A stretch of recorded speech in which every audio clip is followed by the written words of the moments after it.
Halo, kembali lagi dengan saya Brian Rizky dan hari ini saya akan melanjutkan materi tentang analisis wacana. Dan ini kita akan cerita tentang bagaimana sih munculnya analisis wacana. Jadi ketika kita tahu bahwa di dalam bahasa itu punya keilmuannya masing-masing, ada ilmu bahasa, ada linguistik, ada sastra, maka akan banyak sekali ilmu dan ini yang akan membedakan antara analisis wacana dengan keilmuan-keilmuan khususnya di bahasa dan linguistik. Jadi kalau kita tahu bahwa bahasa itu kan sama seperti ukuran panjang, sama seperti satuan berat yang mereka punya satuan unitnya masing-masing, mereka punya ukurannya masing-masing. Kalau misalnya meter, kita bisa mulai dari milimeter, sentimeter, kilometer, dan seterusnya. Berat juga dari miligram, sentigram, dan seterusnya. Maka di dalam bahasa itu juga ada mulai dari satuan unit yang paling kecil sampai kemudian yang paling besar. Yang paling kecil misalnya kita tahu fona, huruf, kemudian naik ke dalam morfem, morfologi, kemudian naik ke dalam kata, kata naik kepada frasa, kemudian naik kepada klausa, naik kepada kalimat, terus naik ke paragraf, dan yang paling tinggi dan paling besar adalah satuan unitnya yang bernama wacana. Nah, di dalam keilmuan ini, khususnya bahasa dan linguistik, ini punya keilmuannya masing-masing dari satuan unitnya, mulai dari fonologi, kemudian morfologi, ada sintaks, sintaksis, kemudian ada pragmatik, ada semantik, ada semiotik, dan seterusnya yang sampai kemudian pada wacana.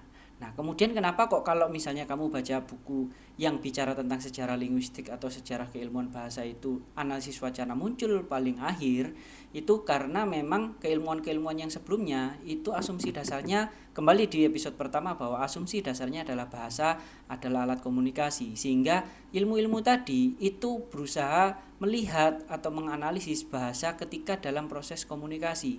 Itulah kenapa font. Jadi ini seperti keilmuan yang mengulik bagaimana bentuk bahasa itu sendiri. Oh, kalau bahasa satunya yang dari huruf itu bentuknya nanti akan seperti ini. Oh, hasil analisisnya seperti ini, teorinya seperti ini. Oh, kalau di tataran morfologi, di tataran morfem itu seperti ini. Kalau kalimat itu memang harus urutannya seperti ini di sintaksis. Oh, ketika bagaimana kemudian paragraf, kemudian semantiknya seperti apa, oh ternyata maknanya ini, oh ternyata secara pragmatik seperti ini. Nah, keilmuan-keilmuan tadi itu murni membahas tentang bahasa sebagai alat komunikasi, maka dia akan bisa mencari atau menganalisis, membedah bagaimana bahasa itu terjadinya proses sebagai sebuah pesan yang terkirim ke orang lain. Oh, seperti itu. Nah, bagaimana dengan analisis wacana? Analisis wacana ini kemudian agak berbeda sedikit ya. Karena apa? Ketika keilmuan-keilmuan bahasa atau linguistik yang lain tadi membahas ilmu secara, kalau diibaratkan seperti makanan, dia itu akan meneliti bagaimana bahan makanannya, bagaimana bumbunya, bagaimana cara ngolahnya, bagaimana proses mendapatkannya, bagaimana bagaimana platingnya, bagaimana penambahan bumbu atau penempatan proporsi dan lain-lain. Kita hanya bicara tentang makanan. Di analisis wacana itu perspektifnya adalah bahasa bukan lagi alat komunikasi, tapi bahasa adalah alat untuk meraih kekuasaan. Nah, ketika makanan, kita kembali ke ibarat makanan tadi, makanan itu diteliti berasnya, diteliti ayamnya, diteliti sayurnya, kuahnya, bumbunya, lomboknya, sambelnya. Ya memang itu akan meneliti secara makanan, tapi di analisis wacana kalau diibaratkan makanan, makanan ini buat siapa? Dan makanan ini kalau diserahkan ke orang lain, supaya apa? Apakah makanan ini akan kamu serahkan ke anakmu? Apakah makanan ini kamu serahkan ke tetanggamu? Apakah makanan ini akan kamu makan sendiri? Apakah makanan ini dimakan untuk obat, untuk mengobati laparmu, untuk menghilangkan laparmu, atau memang makanan ini untuk mengobati penyakit tertentu, ataukah makanan ini untuk mendapatkan hati orang lain? Apakah makanan ini, jadi beda antara meneliti makanan dan meneliti untuk apa makanan ini diserahkan atau untuk apa makanan ini dibuatkan. Itulah bahasa di dalam perspektif analisis wacana. Dan ketika kita bicara tentang bahasa adalah alat kuasa, maka kata-kata, huruf-huruf, diksi-diksi, redaksional, kalimat, wacana yang dibuat itu, ini dikirim buat apa? Kalau tadi memang sudah bisa untuk membedah, oh artinya ini, tapi kalau ini diserahkan ke orang, setiap bahasa itu diserahkan satu orang ke orang lain, pasti akan berbeda. Disitulah analisis wacana muncul. Ditambah lagi ketika keilmuan bahasa digandengkan atau dicantolkan dengan keilmuan-ilmuan sosial atau dimasukkan dengan ideologi-ideologi, maka itulah analisis wacana kritis. Misalnya, kalau kita bicara tentang ini mungkin agak panjang dan praktikal ya. Jadi teman-teman yang ingin belajar atau ingin menganalisis jurnal atau skripsi dengan analisis wacana, Bapak menyarankan mulai dari tiga jenis analisis wacana dari tiga tokoh ini aja. Kita bisa mulai dari Verklo, bisa mulai dari Teun van Dijk, dan mulai dari Sarah Mills. Kenapa? Bapak akan jelaskan. Jadi ketika analisis wacana itu kan bicara bahasa sebagai alat kuasa, maka akan ada ideologi-ideologi di dalamnya. Dan ideologi itu bisa berbagai macam. Kenapa tadi Bapak bicara tiga? Pertama, analisis wacana Norman Verklo ini gampangnya supaya kalian lebih mudah memahami, ini memang tujuannya adalah bagaimana bahasa itu digunakan untuk mengubah tatanan masyarakat atau tatanan sosial di masyarakat. Istilah gampangnya adalah ini akan lebih banyak menggunakan bahasa itu supaya orang-orang punya persepsi itu bisa bergeser. Entah mungkin bergeser dari hal yang baik ke buruk atau buruk ke baik. Istilahnya nanti ada beberapa hal yang dinormalisasi atau ada yang berusaha untuk mengubah persepsi sebuah masyarakat karena bahasa. Banyak sekali contoh bagaimana kemudian kita menganggap sebuah diksi itu menjadi berbeda dari arti yang ada di kamus. Itu adalah salah satu perubahan tatanan sosial. Bagaimana masyarakat, anak-anak kecil TK, PAUD ketika melihat pelangi, maka dia hanya akan menganggap pelangi adalah sesuatu yang indah, warna-warni, merah, kuning, hijau, dan warna-warna yang lain. Tapi ketika kemudian dewasa, kita melihat di sosial media, kita melihat di sekeliling kita, ketika ada kata pelangi, maka persepsi kita akan pasti berbeda dengan arti yang di kamus. Bisa jadi ke LGBT dan lain-lain dan lain-lain. Itu namanya pergeseran atau perubahan tatanan sosial. Dan itu yang paling cocok ketika kamu menemukan fenomena-fenomena bahasa yang seperti itu, akan sangat cocok kalau diteliti dengan Norman Verklo. Kenapa kok Norman Verklo ini, AWK-nya Verklo ini seperti ini? Karena memang dia sebagai analisis wacana itu terpengaruh oleh Michael Foucault yang bicara banyak tentang relasi kuasa. Beberapa catatan yang sudah Bapak buat, misalnya adanya dinamika kekuasaan dalam bahasa. Maksudnya seperti apa? Jadi memang Verklo ini mengadopsi pandangan Foucault bahwa relasi kekuasaan itu tergantung dalam bahasa. Jadi dalam bahasa itu selalu di dalamnya ada relasi kuasa. Dan ini wacana tidak hanya mencerminkan tetapi juga memperkuat ketimpangan kuasa dalam masyarakat. Sehingga ini bahasa yang digunakan institusi itu secara halus tapi kuat untuk membentuk struktur sosial masyarakat. Contohnya bagaimana? Misalnya gini. Bahasa itu bisa mengandung relasi kuasa ketika misalnya antara dosen dan mahasiswa itu berkomunikasi. Ketika Bapak misalnya sebagai dosen akan bilang ke mahasiswa, ya silahkan aja kalau mau nilainya nggak aman. Kalau kalimat itu nilainya tidak aman, ya kalau itu berhadapan sama dosen itu tidak akan ada efeknya kalau sesama dosen. Tapi kalau mahasiswa mendengarkan kalimat seperti itu, maka dia akan merasa ada kekuasaan yang lebih besar yang sedang dihadapkan ke dia. Dan kalau mahasiswa tadi nggak nurut, maka dia akan merasa ya kekuasaanku terenggut, nanti aku nggak bisa dapat nilai, nggak bisa lulus, nggak bisa wisuda dan seterusnya ketika ada dosen. Atau misalnya ketika kakak tingkat ngomong ke adik tingkatnya, ya kamu jangan macem-macem deh, udah ikut aja biar semuanya lancar. Itu adalah bahasa yang sebenarnya netral, tapi ketika diserahkan atau dikirimkan kepada orang yang secara strukturnya itu di bawahnya, misalnya adik tingkat atau apapun itu, maka dia akan merasakan intimidasi. Selanjutnya wacana juga sebagai alat kontrol sosial dan kekuasaan. Jadi Foucault itu juga memberikan inspirasi kepada Verklo bahwa wacana ini digunakan untuk mengendalikan masyarakat. Jadi bisa cara untuk mengontrol atau apapun itu. Misalnya ketika kemarin kita COVID, ada PSBB atau apapun itu, ketika warga dihimbau untuk di rumah saja, itu sebenarnya kan bahasa yang digunakan untuk mengontrol bahwa ya kamu nggak boleh keluar rumah. Tapi bahasanya digunakan di rumah saja. Padahal sebenarnya itu kan larangan untuk keluar dari rumah. Dengan bahasa-bahasa yang halus sehingga kesannya kalau misalnya dilarang, maka akan menimbulkan perlawanan. Tapi kalau kita menyuruhnya, pemerintah bilangnya di rumah saja, maka itu kan tidak ada kesan melarang, sehingga yang sebenarnya dilarang itu tidak disebutkan, tapi mereka tetap melakukan apa yang diinginkan pemerintah supaya tetap stay di rumah. Kemudian juga ideologi dan kekuasaan itu selalu terjalin dalam wacana. Jadi wacana itu menyebarkan ideologi tertentu yang menyebabkan atau memperkuat struktur kekuasaan yang ada. Jadi ini memang untuk menetapkan kebenaran tertentu. Contoh NKRI harga mati, Pancasila dasar negara. Nggak ada yang salah dengan ini. Dan memang kalau dibedah secara wacana, memang negara menggunakan ini secara sengaja untuk menanamkan bahwa negara ini memang terbentuk dari dasar Pancasila. NKRI harga mati, maka dia akan memperkuat kebenaran atau menetapkan kebenaran bahwa di Indonesia, maka yang diutamakan adalah Indonesia dengan wacana-wacana seperti itu.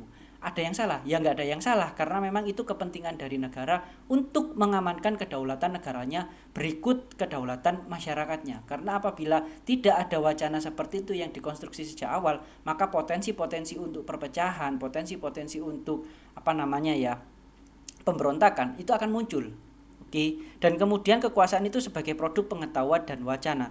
Maksudnya apa? Ketika kemudian kekuasaan ini punya nilai yang penting, oke, mereka yang berkuasa ini bisa menentukan apa yang dianggap benar melalui praktik wacana. Dan yang benar ini biasanya adalah orang-orang yang punya legitimasi. Orang-orang yang punya legitimasi sehingga apa yang disampaikan karena mereka punya legitimasi, maka orang-orang akan menganggapnya benar. Dan ada yang kedua, Van Dijk. Theo Van Dijk ini akan lebih cocok kalau kamu neliti sesuatu yang fungsinya membongkar ideologi. Ini biasanya akan cocok kalau berita atau tulisan-tulisan teks yang ada di media-media besar, yang ketika kamu membaca sekilas maka kamu tidak akan mendapatkan apa-apa. Tapi kalau kamu punya insting atau sensitivitas bahasa, kamu baca ini kok nah, kemudian menimbulkan kecurigaan, maka ini cocok untuk dibongkar, dianalisis dengan analisis wacana Van Dijk. Kenapa? Karena Van Dijk ini juga terinfluence, kalau lihat dari bentuk frameworknya itu kan ada superstruktur, mikrostruktur. Nah itu memang terinspirasi dari Karl Marx, teori Marxis. Dan ini memang ada menekankan adanya struktur sosial di masyarakat dalam perspektif wacananya Van Dijk. Yang kemudian ada reproduksi ideologi melalui wacana. Jadi Van Dijk ini mengkaji bagaimana wacana memproduksi ideologi-ideologi yang mendukung status quo atau struktur kuasa yang dominan.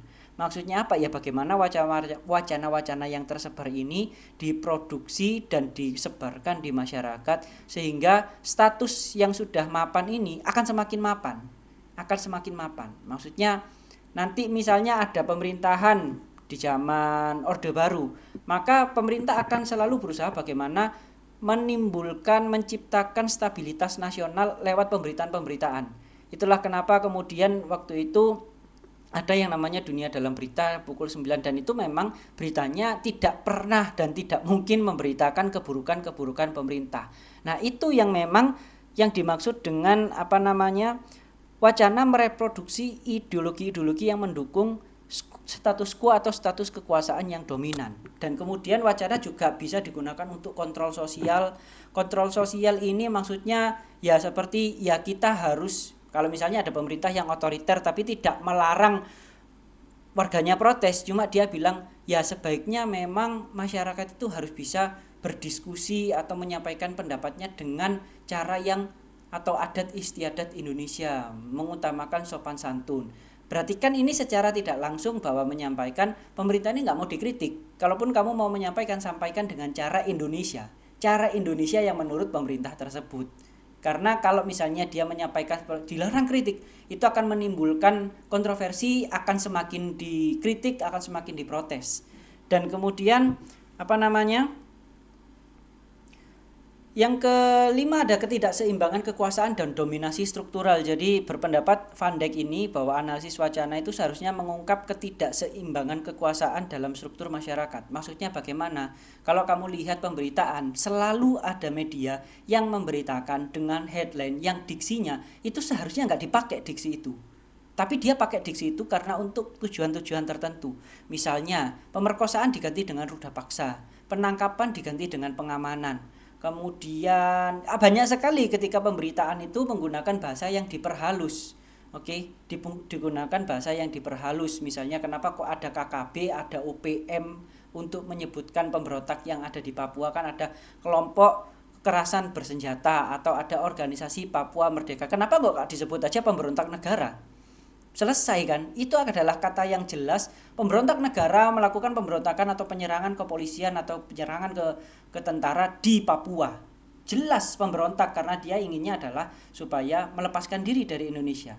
Tapi kenapa kemudian media-media tidak menggunakan diksi itu? Karena itu akan sangat berpotensi negatif dan itu akan menimbulkan kericuhan. Dan media-media punya pertimbangan tertentu kenapa dia menggunakan diksi-diksi tertentu untuk menggambarkan pemberontak-pemberontak yang ada di Papua tadi. Ini bicara tentang Van Dijk. Kalau kamu ingin membongkar teks-teks yang kamu baca dan mencurigakan kayaknya bahasanya ini nggak pengen menyampaikan ini deh, ada sesuatu yang disembunyikan, pakai Van Dijk itu akan cocok. Oke, dan selanjutnya ketika kamu mau pakai Sarah Mills yang ketiga, ini akan cocok ketika kamu menemukan wacana-wacana yang kalau kamu cek sekali lagi, kamu merasanya bahwa penggunaan bahasa di sini itu ada ketimpangan gender. Ini melecehkan perempuan deh kayaknya bahasanya. Ini merendahkan perempuan deh kayaknya. Nah, itu akan cocok dengan Sarah Mills karena Sarah Mills juga terpengaruh oleh ideologi feminisme. Misalnya, jadi Mills itu menggunakan teori feminisme untuk meneliti bagaimana bahasa itu memperkuat ketimpangan kekuasaan berbasis gender. Misalnya Muslim itu tidak memerintahkan jangan pilih pemimpin perempuan karena sejatinya pemimpin itu laki-laki. Diksi ini sudah memperlihatkan bahwa ada ketimpangan gender. Dan juga Mills itu punya beberapa persepsi bahwa karena terinspirasi dari teori feminisme itu tadi, Mills mengeksplorasi bagaimana perempuan itu direpresentasikan di dalam bahasa. Misalnya kalian lihat bagaimana korban perkosaan itu tapi malah diberitakan adalah wanita hot ya dengan gara-gara tubuhnya bohai dan pakaiannya terbuka. Perempuan ini akhirnya diperkosa dan digilir 5 pemuda. Yang seharusnya perempuan itu di situ korban, tapi karena kondisi sosial masyarakat yang menganggap kalau pemberitaan tanpa melampirkan seksisme itu nggak laris, sehingga yang awalnya korban yang harusnya dikasih empati dalam pemberitaan malah dieksplorasi dan dieksploitasi dengan bahasa-bahasa yang seperti itu. Padahal juga belum tentu bahwa perempuan itu pakai pakaian terbuka. Jadi ini sangat sering muncul di masyarakat, sehingga ketika kamu merasa ada penggunaan bahasa yang mendiskriminasi atau merendahkan perempuan, maka ini akan sangat cocok kalau kamu pakai analisis wacana kritis Sarah Mills. Bagaimana perempuan direpresentasikan, bagaimana posisi subjek berbasis gender. Jadi Mills ini kalau menerapkan gagasan feminis dalam AWK itu menganalisis bagaimana wacana memberikan posisi subjek yang berbeda antara laki-laki dan perempuan. Jadi ketika bahasa digunakan itu pasti penempatan statusnya antara laki-laki dan perempuan itu pasti beda. Dan tidak selalu sering terjadi perempuan itu ditempatkan sebagai subordinat atau yang lebih rendah atau yang pasif. Kemudian menantang narasi dominan melalui analisis wacana feminis. Maksudnya apa? Jadi narasi-narasi yang biasanya berpusat kepada laki-laki, patriarki, itu akan ditentang lewat analisis wacana kritisnya Sarah Mills. Dan ini jelas menguatkan bahwa memang prinsip-prinsip feminisme itu benar-benar dipakai dan digabungkan di dalam proses kerja analisisnya Sarah Mills, analisis wacana. Dan dari ketiga itu, kamu nanti kalau misalnya mencari objek, silahkan dicek dulu. Jangan langsung menentukan ini kemana, tapi ini tipikal wacana yang seperti apa sih? Apakah wacananya ini ingin mengubah persepsi masyarakat, ingin menormalisasi, ingin mau menawarkan wacana atau ide-ide tertentu ke masyarakat, maka kamu bisa pakai Everglow. Tapi kalau kamu ingin membongkar, ada sesuatu di teks ini, ada sesuatu di pemberitaan ini yang sebenarnya disembunyikan, atau penggantian diksi yang bisa mengarahkan orang kepada ideologi tertentu yang sedang disembunyikan di dalam teks itu cocok pakai Van Dijk. Tapi kalau kamu menemukan wacana, teks, podcast, atau apapun yang kesannya memang mendiskriminasi atau merendahkan perempuan, maka itu sudah tidak perlu ditanyakan lagi, pasti bisa pakai Sarah Mills. Apakah kemudian kalau satu wacana itu hanya cocok untuk satu teori? Enggak. Mungkin ada kalanya ketika satu wacana itu bisa untuk Sarah Mills tapi bisa untuk Verklo. Ada kalanya juga sebuah wacana itu bisa untuk Van Dijk juga untuk Verklo. atau ada kalanya juga cocok untuk Van Dijk atau juga dengan Sarah Mills. Itu bergantung kembali lagi kepada kepemahamanmu terhadap teksnya itu seperti apa sih, wacananya ini kayaknya kayak gimana sih. Jadi memang kamu harus kritis, harus suudon lah istilahnya, harus curiga bahwa teks ini nggak pernah netral. Dia akan punya positioningnya dan tugasmu adalah mencari positioningnya seperti apa wacana tersembunyi yang ingin dibongkar. Kalau kamu merasanya oh seperti ini kayaknya, ya sudah langsung tentukan dengan Verklo, ikuti frameworknya, cara kerja analisisnya. Kalau Van Dijk juga sama dan Saramis juga sama. Jadi kira-kira kayak gitu ya kalau kamu mau menganalisis objek atau wacana pakai analisis wacana kritis. Sebenarnya ada sih banyak beberapa analisis teori lain dari tokoh lain yang seperti Wodak, seperti dan lain-lain. Tapi Bapak menyarankan 3 ini dulu, dan ketika kamu sudah paham dengan 3 ini, baru kamu bisa mencoba ke teori-teori dari tokoh yang lain. Kira-kira kalau kamu ada pertanyaan atau masih bingung, tanyakan aja di kolom komentar. Nanti Bapak akan berusaha menjawab di episode-episode selanjutnya tentang analisis wacana. Semoga kalian bisa mengerjakan jurnal dengan baik, skripsinya juga bisa dengan baik dan lancar. Dan apabila kamu masih ingin belajar, jangan lupa like, komen, dan subscribe di channel ini supaya kamu bisa mendapatkan insight-insight baru, ilmu-ilmu baru tentang analisis wacana. Terima kasih.